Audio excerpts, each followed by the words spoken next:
제가 초청을 받아서 오긴 왔습니다. 그런데 좀 걱정이 되는 게요, 제가 본래부터 찬물 주특기를 가지고 있거든요. 고등학교 때 이제 신앙생활 하는데 교회에서 이모저모로 여기저기서 모여서들 얘기를 할 것 아닙니까? 그런데 여학생들이 특별히 모여서 재미있게 수다를 떨다가 제가 가기만 하면 다 입을 다뭅니다.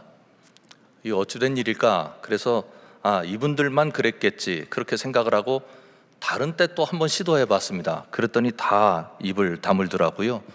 그래서 그때부터 저 혼자 나는 찬물 주특기가 있구나, 그렇게 생각을 해드렸습니다. 그래서 여러분들에게 찬물 끼얹고 가는 것 아닌가 하는 걱정이 있어서 이거 어떡하지 하면서 참 기도 많이 했고, 또 우리 교우들에게도 부탁드렸습니다. 찬물 끼얹지 않고 오게 해주세요, 그렇게 기도해 달라고요. 여러분들 만나서 너무나 반갑고 모름지기 하나님께서 역사하셔서, 제가 역사하는 게 아니라 하나님께서 여러분들의 마음을 어루만져 주셔서 여러분들 속에 하나님의 자리가 더 커지는 귀한 시간 되시기를 간절히 바랍니다. 제가 장로회 신학대학교 신대원에서 1학기 때 강의를 합니다. 교회 행정학이라는 과목을 강의하는데요, 그저 한 70-80명 학생들이 대개 듣곤 해요. 그래서 아이들과 이렇게 만나는 일이 참 많아졌습니다. 수업이 끝나면 일부 학생들이 남아서 목사님 좀 얘기 좀 하면 안 됩니까? 그런 분들이 계세요. 그래서 우리 학생들과 함께 이야기를 하는 시간이 있는데, 한 분이 너무 속상했던 모양이에요. 저하고 이야기를 시작하자마자 눈물이 좀 흐르기 시작했어요. 왜 그러시냐고 그랬더니 교회에서 교육전도사로서 사역을 하고 있는데 너무 힘들다고, 부침이 너무 많아서 참 힘들고 교회 가기가 싫대요. 그래서 왜 그러느냐, 사연 좀 이야기를 해봐라. 제가 이제 행정을 가르치니까 행정에 관련된 이야기를 하고 싶어서 남았던 것 같아요. 그래서 이모저모로 이야기를 하는데 그런 이야기들 속상한 것 알겠는데 그것 때문에 힘들어가지고 사역을 못할 지경이면 앞으로 어떡합니까? 하고 물었어요. 왜 그렇게 힘드세요? 그랬는데 이렇게 대답을 합니다. 잘하고 싶어서요. 그런데 잘 안 돼요. 정말 저 하나님 앞에서 잘하고 싶고요, 교회 앞에서 잘하고 싶은데 잘 안 돼요, 이야기하더라고요. 그때 제가 경험했던 한 이야기가 생각났습니다. 제가 한 번은 좋아하는 선배님이 계셔서 은퇴하신 분인데 식사 대접할 겸 또 안부를 전할 겸 목사님 한번 만나 뵀으면 좋겠습니다. 그리고 목사님과 만나서 이제 담소를 나누는데 참 재밌는 얘기가 참 많았어요. 그런데 갑자기 목사님께서 뜬금없이 한 가지 주제를 꺼내시는 거예요. 목사님, 목회하면서 힘든 일 많겠지만 기도 응답 잘 안 되지요? 그래요. 그래서 그게 무슨 말씀이세요? 하고 물었습니다. 대개 선배님들이 니네들 그렇게 하면 안 된다, 좀 기도도 열심히 하고 말씀도 열심히 읽고 교인들 열심히 사랑해야지, 우리 때는 기도 몇 시간 했다, 우리 때는 말씀 얼마 읽었다, 우리는 교인들 신방을 하는데 하루에 몇 가정 했다, 이런 이야기들을 늘 늘어놓으시거든요. 그러니까 또 그런 이야기일 줄 알았어요. 그랬더니 그게 아니고요, 내가 신방할 때는, 내가 목회할 때는 신방하면 기도 응답이 참 잘 됐다고. 어떤 집이 이사 가서 기도하면은 하나님, 이 집 이사 왔는데 여기가 복의 자리가 되게 해주세요. 그러면 얼마 있으면 집값이 확 올라가지고 돈 많이 벌었다고. 이 집에 아이가 있는데 이제 취업 준비를 하고 있습니다. 하나님, 그 길을 열어주세요. 그러면 금방 취업이 돼가지고 월급 가져와서 11조 바치고 우리 부모님들 기쁘게 해드렸다고. 진짜 기도 응답 잘 돼서 신났다고. 그런데 조 목사님은 잘 안 되죠. 무슨 얘기예요? 시대가 달라졌잖아요. 집값 잘 안 올라요. 일부 지역이야 잘 오르지만 취직도 잘 안 돼요. 경제력이 좋아질 가능성이 별로 없어요. 그러니 기도 응답 안 되는 거 아니에요. 이 이야기를 듣고 나서 또 하나의 이야기가 생각났습니다. 서울대학에서 종교학을 가르치는 교수님 한 분이 그런 말씀하셨어요. 한국 교회가 성장하는 과정에서 놀라운 한국 교회 내적 능력이 있었다. 기도 열심히 했고 이런저런 일들을 많이 감당해내서 그런 것들이 성장의 원동력이 되어서 한국 교회가 성장해 온 게 사실이다. 그러나 한 가지 절대로 잊어서는 안 되는 이야기가 있다. 그것은 한국 교회 성장은 한국 사회의 발전과 괴를 같이 하고 있다 하면서 본인이 연구해서 그래프를 그렸다고 하는데요, 정확하게 일치하는 것을 볼 수 있었습니다.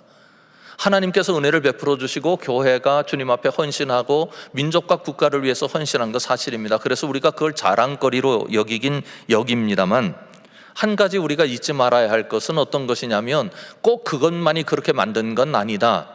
한국 사회가 가파른 발전을 하면서 경제적으로도 발전했고, 그리고 지적으로도 발전했고, 의식적으로도 발전하면서 동시에 교회에 들어온 사람들도 경제력이나 의식적인 부분이나 그리고 문화적으로나 교육적인 모든 것들에서 함께 발전을 이루었기 때문에 한국 교회가 현재의 주소를 가지고 있다 하는 사실 잊어서는 안 된다는 겁니다. 말하자면 잘하면 무조건 좋은 열매가 나타난다, 잘한다고 하는 인풋이 있으면 좋은 결과라는 아웃풋이 있다라고 하는 방정식에 우리가 갇혀버리면 안 된다 하는 이야기를 그분이 하고 싶었던 것 같습니다. 이것이 신앙적으로 문제가 될 수 있어요. 여러분, 우리가 신앙적으로 열심히 신앙생활하면 우리가 맺는 열매가 언제나 아름답고 황홀하고 그리고 모든 사람들이 박수를 쳐줄 만큼 빛난 것들입니까? 입력값이 좋아지면 출력값도 언제나 좋아지는 결과를 얻을 수 있다고 생각을 하십니까?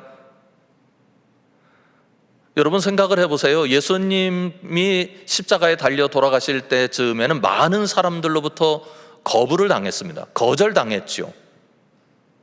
사도 바울 마찬가지입니다. 사도 바울이 비교적 길게 목회한 교회 중에 하나가 고린도 교회인데요, 고린도 교회의 편지를 3통이나 쓴 것으로 학자들에 의해서 알려졌습니다. 고린도 전서에서 내가 먼저 쓴 글에는 이라고 하는 것을 봐서 고린도 전서 이전의 편지글은 발견되지는 않았습니다만, 그 편지가 있고 고린도 전서가 있고 고린도 후서가 있으니 아무리 적어도 3번의 편지를 보냈다, 그렇게 얘기를 하는 거예요. 그런데 고린도 전서나 고린도 전전서라고 불리는 이전의 책이나 고린도 후서를 보면 몽땅 사도 바울이 고린도 교회를 나무라는 이야기입니다. 최선을 다해서 목회를 했어요. 말하자면 좋은 인풋을 넣기 위해서 엄청난 희생과 노력을 해냈습니다. 그런데 아웃풋이 좋지 않은 거예요. 그래서 사도 바울이 굉장히 언짢아 있고 어떤 부분에서는 헬라어 원문을 보면 화를 내고 있는 장면들이 나타납니다. 여러분이 어찌 내게 그럴 수 있습니까? 여러분이 어찌 그렇게 행동합니까? 여러분이 어찌 그렇게 파당이 나뉘어 있습니까? 라고 이야기를 하는 거죠. 그러면 왜 이렇게 신앙이 잘못된 방정식에 갇힐 가능성이 많은가? 이 이야기를 야곱 이야기를 통해서 풀어가려고 합니다. 여러분 생각을 해보십시오. 내가 좋은 인풋을 넣었어요. 아웃풋이 좋아지면 아웃풋이 좋아진, 결과가 좋아진 것에 대한 기본적인 동력이랄까요? 원인이랄까요? 그것을 그렇게 만들어낸 힘이 어디에 있습니까? 내가 만들어낸 인풋에 있다고요. 내가 열심히 기도해서 하나님이 역사하셨어요? 내가 열심히 해서 어떤 결과물이 나타났어요? 내가 열심을 내서 하나님 앞에 기도했더니 나에게 어떤 좋은 결과물을 주셨어요. 그러면 모두가 누가 한 것이 됐어요? 내가 주어가 되고 있잖아요. 내가 했습니다. I do. 이렇게 됐다고요. 그러면 하나님이 결과물을 만들어 주셨으면 하나님은 내 인생에서 보조적 존재 아닙니까? 내가 했고 결과물이 좋았으면, 내가 했으니까 결과물이 좋아지도록 하나님은 옆에서 거들어 주시는 역할을 하는 셈이라고요. 그러니까 이것이 신앙적으로 무엇인가 나로 하여금 잘못된 메커니즘 안에 갇히도록 만들어내는 그런 좋지 않은 그림을 만들어낼 수 있습니다. 우리나라에서 복음이란 말이 잘못 전해지기도 하는데, 이 복음을 헬라어로 위앙겔리온이라고 그럽니다. 그런데 이 위앙겔리온이란 말은 본래 신앙적인 용어나 신학적인 용어가 아니었습니다. 종교적 용어가 아니었어요. 황제와 관련된 용어입니다. 그 당시 로마 제국에는 2 종류의 식민지가 있었는데요, 하나는 로마 제국이 점령한 식민지입니다. 그 사람들에게는 그런 의사가 없었어요. 그러나 로마 제국이 힘으로 눌러버려서 그들에게 어떤 보상을 해주면서 우리의 제국 안에 있어라, 이렇게 힘으로 제압한 대상입니다. 그런데 또 하나의 식민지가 있었는데요, 빌립보 같은 도시가 대표적인 예인데, 우리가 로마 제국에 영입되길 원합니다. 그러면 당신들은 우리에게 시민권을 주시고 우리가 안전하게 살 수 있는 군사적 경제적 기반을 허락해 주십시오. 그렇게 해서 바치다시피 해서 로마 시민이 되는 걸 영광스럽게 생각해서 시민권을 갖는 사람들이 있었다고요. 그때 황제가 그 나라를 점령하고 그 황제가 그 나라를 수납하고, 그때 황제가 그곳에 가는 걸 뭐라고 했느냐면 사람들이 위앙겔리온이라고 그랬습니다. 말하자면 로마의 논리는 이거예요. 우리와 함께하면 여러분은 번영합니다. 우리와 함께하면 여러분들의 삶이 달라집니다. 우리와 함께하면 여러분들은 앞으로 복 있는 삶을 살게 될 것입니다. 평화로운 삶을 살게 될 것입니다 하는 메시지가 유앙겔리온이었어요. 그런데 예수님께서 그것을 받아들이셔가지고 그 위앙겔리온을 내가 말하지 않는다, 나는 나의 복음을 말한다 라고 하면서 하나님께서 원하시는 복음의 내용을 풀어내십니다. 그 복음의 내용이 하나님의 나라입니다. 하나님의 나라의 목적은 번영에 있지 않습니다. 하나님의 나라의 목적은 내가 잘 되는 것에 있지 않습니다. 하나님의 나라의 목적은 모든 사람들이 박수 쳐주고 경쟁해서라도 저것을 따내야 된다고 하는 그 획득에 있지 않습니다. 하나님의 나라의 목적은 생명입니다. 하나님의 나라의 목적은 샬롬입니다. 누군가가 너무나 지쳐서 눈물을 흘릴 수밖에 없고, 누군가 상처를 받아서 더 이상 일어날 수 없는, 마치 자기가 해체되는 것 같은 경험을 하고 있을 때 복음은 그의 손을 잡아주는 겁니다.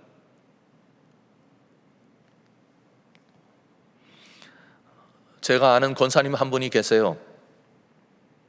이 집에는 늘 꿈이 가득했었습니다. 남편은 우리나라의 최고의 대학을 나와서 최고의 회사에서 취직해서 최고의 유망주로 대접받고 있었습니다. 아내의 학력도 만만치 않았고요, 아이들이 둘 태어났는데 아이들도 IQ가 상당히 높은, 엄마 아빠를 닮아서 그런지 어렸을 때부터 천재라는 이야기를 듣고 자라는 가정이었습니다. 막힌 게 없었어요. 그런데 어느 날 남편이 현장 감독을 갔다가 사고가 나서 머리가 망가집니다. 말할 수 없는 충격이었습니다. 그런데 이 머리가 회복될 수 없을 만큼 망가졌습니다. 5년 동안 끊임없이 회복시키려고 모든 의료진이 노력을 했는데 되지 않았습니다. 갈수록 나빠졌고 그 남편은 결국 5년 만에 세상을 떠납니다. 하루아침에 가족들의 모든 삶이 다 망가집니다. 그 학력 높으신 권사님이 반찬 가게를 시작합니다. 조그만 가게에서 하루 종일 반찬을 만들어서 팔고 그 적은 수입을 가지고 세 식구가 견뎌내는 게 지옥 같았습니다. 그때 사람들이 이야기합니다. 예수 왜 믿느냐고. 네가 믿는 예수가 네 인생에 해준 게 뭐냐고. 친척들이 그리고 주변이 공격을 해댑니다. 이 권사님 이렇게 고백합니다. 예수님이 나를 위에서 무엇인가 좋은 것을 주어서 내가 예수님을 믿는 게 아니라고. 이 바닥도 견디게 해주셔서 내가 믿는다고.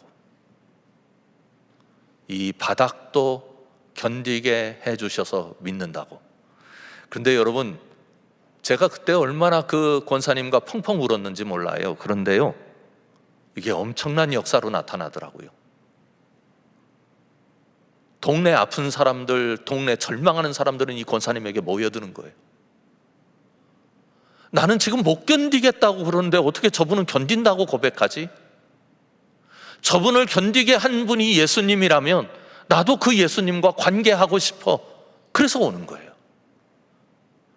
그 고난의 현장이 이분으로 하여금 이 땅에 하나님의 나라를 선포하게 하는 능력으로 나타날 줄 아무도 몰랐어요. 본인도 몰랐어요.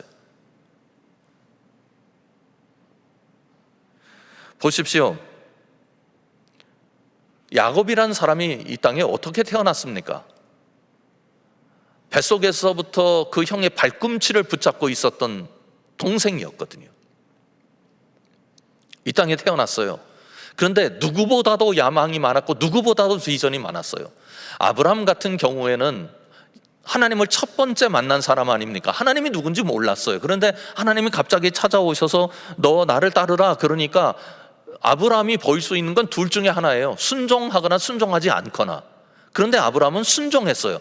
그러니 아브라함의 일생 동안 그가 보인 것은 순종밖에 없어요. 친척 아버지 집을 떠났는데 그 떠난 것에 대해서 합리화를 하려면 좋은 의미든 나쁜 의미든 그거를 버린 것에 대한 반대의 급부에 무언가 있어야 될 거 아니에요. 그거를 아브라함이 보여준 게 순종이에요. 그런데 이삭은 좀 달랐어요. 왜냐하면 아버지 학습이 됐거든요. 우리 아버지가 이렇게 사는 모습을 보니까 내가 하나님 앞에 어떻게 해야 되겠다 하는 생각을 가질 수 있었어요. 그래서 이삭의 삶은 그렇게 복잡하지 않습니다. 그래서 순적하게 흘러갑니다. 그러면서 이삭의 삶 속에서는 비전이란 말이든지 아니면 뭔가 목표를 분명하게 세우고 그것을 이루어내려고 하는 의지라고 하는 게 별로 보이질 않아요. 우리 교인 중에 그러더라고요. 저에게 꿈이 있습니다. 어떤 꿈입니까? 이삭처럼 사는 겁니다. 그래서 왜 이삭처럼 살고 싶습니까? 그랬더니 그는 별로 하지 않았는데 복 많이 받았습니다.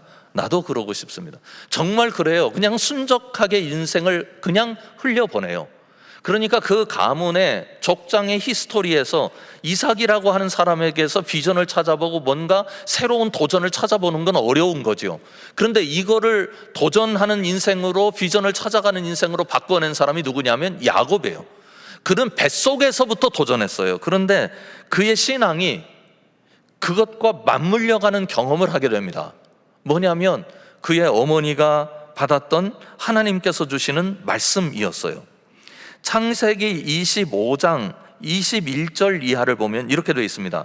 이삭이 그의 아내가 임신하지 못함으로 그를 위하여 여호와께 간구하매 여호와께서 그의 간구를 들으셨으므로 그의 아내 리브가가 임신하였더니, 그 다음이 중요한데요, 그 아들들이 그의 태 속에서 서로 싸우는지라 그가 이르되 이럴 경우에는 내가 어찌할꼬 하고 가서 여호와께 묻자온데 여호와께서 이렇게 말씀하셨습니다. 여호와께서 그에게 이르시되 두 국민이 내 태중에 있구나. 두 민족이 내 복중에서부터 나누이리라. 이 족속이 저 족속보다 강하겠고 큰 자가 어린 자를 섬기리라 하셨더라. 옳거니 내 인생은 내 형이 나를 섬기게 디자인되어 있구나. 이게 믿음이었어요. 저는 여기서 한 가지 이야기를 하고 싶습니다. 이렇게 표현합니다. 야곱은 믿음이 있었습니다. 하나님을 믿었습니다. 그런데 하나님을 믿지 않았습니다. 두 가지 얘기를 해요. 여기서 믿었다는 말은 무슨 말인가 하면 하나님께서 야곱 인생을 잘되게 해주실 것에 대한 기대를 가지고 있는 거예요. 뱃속에서부터 하나님은 이렇게 내 인생을 예정하셨으니 내 인생이 잘 될 수밖에 없겠구나, 그렇게 생각을 하는 거죠. 그러나 야곱이 들으면 절대로 펄펄 뛰면서 절대로 그런 거 아니다라고 변명을 할지 모르겠습니다만, 야곱은 스스로 복을 만들어내려는 의지를 분명하게 가지고 있었습니다. 파쪽 사건이 그런 걸 얘기하는 거죠. 그리고 외삼촌 집에서 양들을 자기 양으로, 염소를 자기 염소로 만드는 과정에서 나타난 욕심 부리는 모습을 보면 하나님께서 내게 복을 주신다고 약속하셨으니 내가 이 복을 만들어내야 되겠다, 이렇게 생각을 한 거죠. 그렇다면 내가 복을 만들어낸다, 이 부분은 하나님을 믿지 않아서 내가 만들겠다는 거 아니에요. 하나님을 믿었다면 하나님이 주시는 걸 그냥 받으면 되는 거지, 하나님이 주시건 안 주시건 나는 내 인생을 성공적인 인생으로 살아갈 거야 하고 그렇게 도전했다는 얘기는 그는 하나님을 믿지 않고 복은 내가 만드는 거다, 이렇게 여겼다는 의미입니다. 실제로 그의 의도대로 야곱의 인생이 잘 풀려갑니다. 거부가 됐어요. 쫓겨나기도 했어요. 외삼촌 집에서 고생도 많았어요. 그렇지만 그 의지와 비전을 놓지 않았어요. 내가 우리 할아버지 아브람만큼은 살아야지, 우리 아버지 이삭만큼은 살아야지, 내 인생이 여기서 고꾸라져서는 안 되지 하고 의욕을 가지고 그의 삶을 끌고 갔습니다. 그리고 결과물도 얻었습니다. 여러분에게 묻겠습니다. 야곱이 잘 됐습니까? 잘 못 됐습니까? 야곱의 인생에 잘 되기 어려운 한 가지 환경이 나타나게 되었습니다. 에서를 극복해야 하는 환경입니다. 에서와 만나야 되는데 에서와 만나는 과정에서 에서가 400명을 거느리고 자기에게 다가오고 있다는 하인의 이야기를 들었어요. 이제 하나 남은 거예요. 에서 넘으면 내 인생 끝, 이런 거예요. 그래서 그가 하나님 앞에 엎드립니다. 하나님, 잘 되게 해주세요. 이 언어를 기억하십니까? 하나님, 내가 잘 되는데 하나님이 보조자의 역할을 좀 해주세요. 이런 이야기처럼 들립니다. 야곱은 그의 방법을 버리지 않았습니다. 그래서 하나님과 담판을 지으려고 약복나루에 있게 된 거죠. 32장을 보면 이런 과정을 전체적으로 다 설명하고 있는데요, 야곱이 얼마나 치밀한 사람인가를 분명하게 알 수 있습니다. 에서와 만날 경우에 성공할 수 있는 스토리 A 안으로 짜놓고요, B 안도 계획했습니다. 만약에 에서가 받아주지 않을 경우에 재산을 최소로 잃어버리고, 그리고 하여튼 손해를 최소화시킨 다음에 내가 어떻게 빠져나갈 수 있는가, 그 모든 길을 다 야곱이 마련합니다. 먼저 종을 보내지요. 그래서 야곱에게 어떤 의사가 있는지 에서에게 전달하게 만듭니다. 두 번째 준비한 것은 재산을 분리시킵니다. 사람도 분리시켜요. 그래서 에서에게 빼앗길 재산, 절대로 빼앗겨서는 안 될 재산을 나누어서 관리하도록 만듭니다. 뿐만 아니라 에서의 마음이 감동할 수 있도록 에서를 위한 충분한 선물도 준비했습니다. 거기다가 방점을 하나 찍습니다. 하나님 앞에 엎드려서 기도합니다. 하나님, 제가 이렇게 준비하고 이 일을 하려고 합니다. 그러니 하나님 도와주세요. 모든 준비 완벽하게 이루어졌습니다. 그때 하나님 어떻게 하셨을까요? 24절 보십시오. 야곱은 홀로 남았더니 말씀합니다. 하나님의 계획이 실행되어 야곱을 다루시기 시작하는 거예요. 그래, 네가 네 인생의 길을 너의 원하는 대로 끌고 왔고 그것을 위해서 내 인생을 모두 투자한 것 내가 다 인정한다. 그런데 이제부터는 내가 너를 다룰 거야 하고 야곱의 주인 되신 하나님께서 야곱을 위하여 움직이기 시작하십니다. 첫 번째로는 그를 홀로 남게 만드는 거예요. 여기서 하나 기억합시다. 여러분, 야곱이 잘못하고 있지 않아요. 우리가 신앙생활하면서 뭔가를 잘하고 싶잖아요. 완벽하고 싶잖아요. 제대로 해내서 사람들로부터 칭찬도 받고 싶은 것이 우리의 삶 속에 나타난 욕구 중에 하나입니다. 그런데 예수 믿는다고 절대 그래서는 안 돼. 너는 겸손하기만 해야 돼. 너는 남 앞에서도 기뻐도 그렇게 기쁜 채 하면 안 돼. 다른 사람이 네 기쁨을 듣고 마음 상할 수 있잖아. 너 좋은 대학 들어갔는데 그거 교회 가서 자랑을 하면 안 돼. 다른 사람 대학 제대로 못 간 사람들 시기하고 질투하는데 그거 하나님 앞에 죄 짓는 거야. 늘 겸손해야 돼. 이건 사람이 아니지. 어떻게 이러고 살아요? 아니, 기쁠 땐 기쁘다고 얘기하는 게 사람이고 슬픈 땐 슬픈다고 이야기하는 게 사람이고, 저는 교회에서 이야기하지 못하게 하는 분위기가 너무 안 좋아요. 그러니까 자꾸 정죄감이 많아지고 교회라고 하는 공동체가 자유를 주는 공동체가 아니라 우리를 얽어매고 제도 속으로 우리 틀거리 안으로 우리를 집어넣는 것 같은 느낌을 받으니까 우리 삶이 깎여서 마치 기성품을 만들어내듯 교회 안에서 예수 믿는 한 인간을 만들어내는 공장 같은 느낌이 있는 거거든요. 우리가 못하는 거 하나님께서 다 거절하셨다면 우리 중에 살아남을 사람이 어디 있겠어요? 우리에게 자연스러운 성정과 우리 속에 인격적으로 움직여야 하는 모든 것들을 하나님께서는 조화롭게 우리 안에 담아주셨고 그것들이 발현되도록 만들어 주셨어요.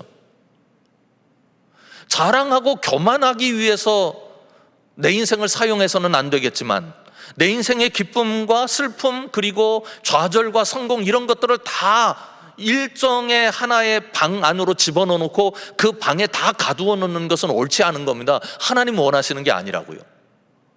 하나님은 야곱에게 그 나름의 신앙의 길을 걸어오도록 지금까지 역사해 주셨어요.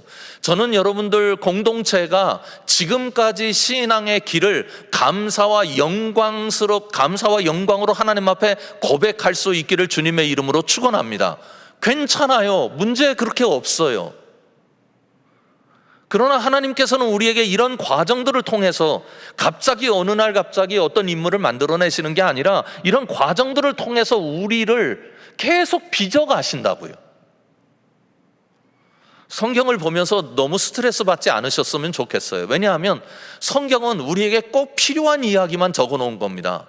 그 삶의 과정에 일어나는 많은 눈물들과 아픔들과 관계들과 사연들을 다 우리에게는 이야기하지 않고 결과물만, 어떤 특이한 지점만 우리에게 말씀하고 있기 때문에 우리가 그 특이한 지점과 일치시키려는 유혹으로부터 벗어날 필요가 있어요. 저희가 8월 달에 성도들과 함께 아까 3번 인사를 하시던데 저희도 예배 시간에 인사하는 게 있어요. 그 인사 내용을 우리가 어떻게 잡았느냐? 괜찮아요. 지금 잘하고 계십니다. 그랬어요. 그런데 예배 끝나고 한 분이 전화를 했어요. 목사님, 놀라지 마세요. 제 인생에서 처음 들어본 인사입니다. 괜찮아요. 잘하고 있어요. 이 인사를 못 들어봤대요. 40대 되신 분이에요. 하나님은 우리가 그렇게 살기를 원치 않으세요. 우리가 실수도 하고 때로는 실패도 하고 그래서 나도 내가 싫을 때가 있지만 그러나 하나님은 그 내가 싫어하는 그 나도 버텨낼 수 있도록 우리를 지지해 주시고 우리를 교정해 주시거든요. 야곱이 지금 그런 상황에 놓인 거예요. 그래서 하나님은 야곱을 홀로 분리시키십니다. 어떤 사람과 하나님의 종으로 보이는 사람과 씨름하게 됐죠. 두 번째로 하신 하나님의 역사는 25절 이하에 나타나요. 자기가 야곱을 이기지 못함을 보고 그가 야곱의 허벅지 관절을 치매 야곱의 허벅지 관절이 그 사람과 씨름할 때 어긋났더라. 나중에 그래서 이스라엘 백성들이 그걸 먹지 않는다 그런 얘기도 나옵니다만 이게 무슨 얘기냐면 한마디로 야곱을 더 이상 힘쓸 수 있는 가능성, 그 야곱이 힘쓸 수 있는 가능성을 완전히 잘라버렸다 그런 뜻입니다. 다리를 절었거든. 허벅지가 망가지면 힘 못 씁니다. 하나도 못 씁니다. 홀로 남겨두시더니 천사와 씨름하는 시나리오를 통해서 야곱의 힘쓸 수 있는 모든 가능성을 다 차단해 버리십니다. 그래도 야곱이 씨름하죠. 26절에 보면 그가 이르되 날이 세려하니 나로 가게 하라. 야곱이 이르되 당신이 내게 축복하지 아니하면 가게 하지 아니하겠나이다. 이렇게 이야기를 합니다. 둘 사이에서 이제 이런 대화들이 이루어지게 되죠. 그런데 우리는 이것을 어떻게 이야기를 하느냐면 야곱이 천사와 씨름해서 이겼다 이렇게 해석을 합니다. 28절을 보십시오. 그가 이르되 내 이름을 다시는 야곱이라 부를 것이 아니요 이스라엘이라 부를 것이니 이는 내가 하나님과 및 사람들과 겨루어 이겼음이니라. 하나님께서는 그 천사를 통해서 야곱의 이름을 바꿔주시죠. 이스라엘로. 그리고 네가 이겼다 그렇게 말씀하시는 거예요. 그런데요, 30절 우리 같이 한번 읽어볼까요? 30절 가능하신 분들은 한 목소리로 읽어보겠습니다. 시작. 그러므로 야곱이 그곳 이름을 브니엘이라 하였으니 그가 이르기를 내가 하나님과 대면하여 보았으나 내 생명이 보존되었다 함이더라. 내 생명이 보존되었다는 게 이겼다는 거예요? 졌다는 거예요? 겨우 살아남았다, 그런 뜻입니다. 야곱이 이긴 거예요, 진 거예요? 둘로 나뉘었어요. 저쪽에서는 이긴 거라고 그러고 이쪽에서는 진 거라고 그러고. 맞습니다. 둘 다 답입니다. 여러분, 이 이야기를 이렇게 생각하시면 안 됩니다. 야곱이 믿음으로 이 어려운 상황 속에서 기도의 힘으로 이겨냈다, 여기까지만 보시면 성경을 제대로 보지 못하시는 거예요. 그러면 야곱에게 일어난 일은 뭐냐? 하나님께서는 야곱을 부수셨습니다. 어떤 야곱을 부수셨느냐? 사실은 야곱을 부순 게 아니라 야곱 안에 있는 삶의 힘, 자신이 이렇게 되면 잘 될 거라고 여기는 방식 자체를 하나님께서 부수신 거예요. 어떻게 부수셨습니까? 아무것도 할 수 없는 사람 만드신 거예요. 그러면 야곱이 이긴 건 뭡니까? 이겁니다. 하나님이 부수셔도 길이 있다. 누구에게? 내게가 아니라 하나님께. 내 길은 하나님께 있다. 나 허벅지 관절 나갔고 아무것도 할 수 없는 사람이 되었는데, 그런데 하나님은 나로 하여금 에서를 극복하게 하신다. 내가 힘을 쓸 수 있어서 에서를 극복한 게 아니잖아요. 내가 그동안 준비해오는 에서 만나서 에서가 나를 만약에 받아주지 않으면 나는 도망가겠다 해서 재산을 피해를 최소화해서 재산을 보존하도록 하는 작전, 그리고 그가 에서의 마음을 돌리기 위해서 그 많은 예물을 준비해가지고 마음을 사고자 하는 그 작전, 그리고 둘로 나뉘어서 나는 뒤에 떨어져 있고 종들이 몇 명 희생당하는 일이 있더라도 내 종족은 내가 지켜야 되겠다고 생각했던 그 모든 작전이 하나도 먹히지 않았어요. 성경은 우리에게 얘기합니다. 그런데 에서를 넘어섰다고요. 여러분, 우리 잘하고 싶습니다. 저도 목회 잘하고 싶고요. 우리 교우들이 와, 우리 목사님 최고야, 그런 소리 듣고 싶어요. 여러분들은 여러분의 삶의 영역에서 존경받고 싶고 존귀 여김 받고 싶으시다고요. 근데 놔야 돼요. 뭘 놔야 되느냐면, 이거 내가 잘하면 될 거다. 놔야 돼요. 내가 내 인생에 주도성을 가지고 내가 끌고 가면 가끔 내가 실수해서 놓칠 수도 있고 노력이 부족해서 놓칠 수도 있는데, 그러나 잘하기만 하면 된다. 여러분, 입력값이 좋아서 출력값이 다 좋다는 걸 100% 보장할 수 있나요? 전혀요. 전혀요. 아니요, 그런 경우도 있어요. 입력값이 좋아서 출력값이 좋은 경우 얼마든지 찾아낼 수 있다고요. 그런데 입력값은 충분히 좋은데 출력값이 안 좋은 경우도 얼마든지 찾아낼 수 있어요. 그러니까 입력값이 좋으면 출력값도 좋을 수밖에 없다고 하는 논리 자체에 모순이 있다는 거예요. 논리가 모순인지 아닌지는 모르겠습니다만 하여튼 결과를 보면 그래요. 여러분 기억하십시오. 입력값에 매달리지 마십시오. 나의 입력값을 뛰어넘게 하시는 하나님의 은혜를 경험하시기 바랍니다. 여러분 인생의 가장 중요한 자산은 하나님이에요.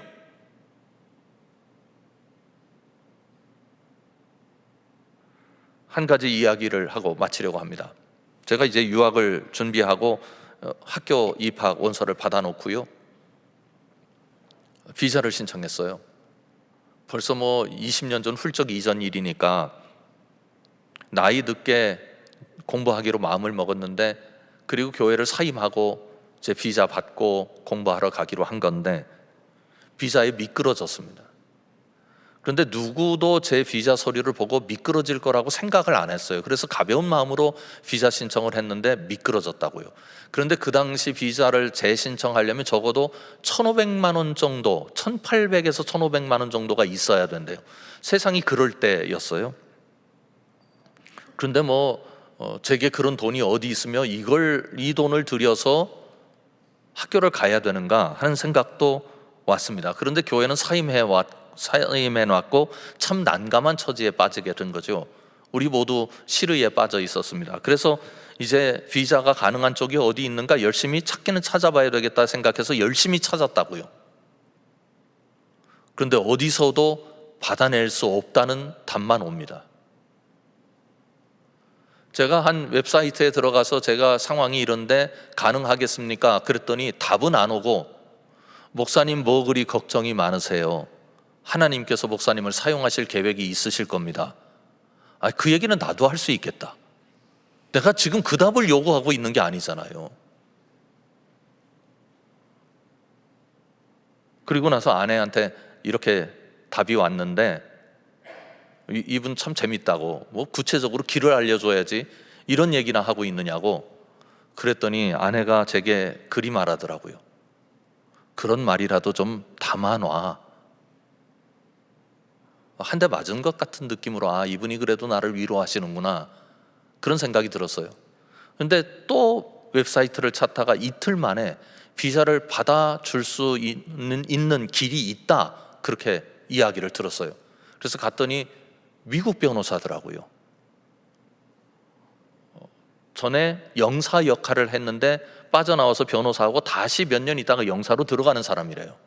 그러더니 비자 서류를 이렇게 보고는 뭐라고 하느냐면, 이 서류로 비자를 주지 않는 것은 미국 영사 잘못입니다, 그렇게 얘기를 하는 거예요. 받아주겠다, 책임지고. 그래서 정말 시간을 아주 최소화시켜서 사용하면서 이분이 비자를 받아주셨어요. 너무나 기뻐가지고, 비용이 얼마입니까? 미국 변호사들은 전화를 해도 초 단위로 계산하는 사람들이거든요. 그랬더니 무료입니다. 제가 당신한테 주는 선물입니다. 공부 열심히 하십시오. 그때 그분, 목사님 뭐가 걱정 많으세요? 하나님께서 목사님을 사용하실 계획을 가지고 계십니다 라고 말했던 그분의 그 언어가 제 평생 저를 지켜내는 힘이 될 줄은 생각 못했었죠. 그 말씀을 우리 하나님은 선물로 주셨고 이틀 후에 길을 열어내기 시작하셨어요. 여러분, 잘하려고 하지 마십시오. 주님을 바라보는 눈을 잃지 않으려고 애쓰시길 주님의 이름으로 축원합니다. 기도하겠습니다. 주님, 잘해서 내가 성공하면 그게 내 열매고 주님이 주신 사랑이고, 내가 실수해서 내가 잘하지 못해서 결과가 그렇게 나오면 그거 나는 이런 사람밖에 안 된다고 하는 자랑과 절망의 시소 안에 우리가 갇히지 않게 해주시길 원합니다. 우리가 내려갈 때도 올라갈 때도 거기에 계신 하나님, 우리 인생을 지원하시고 이끌어주시는 그 하나님을 바라보는 그 시선이 우리에게 계속될 수 있도록 성령으로 우리의 시선을 붙잡아 주시옵소서. 예수님 이름으로 간절히 기도드립니다. 아멘.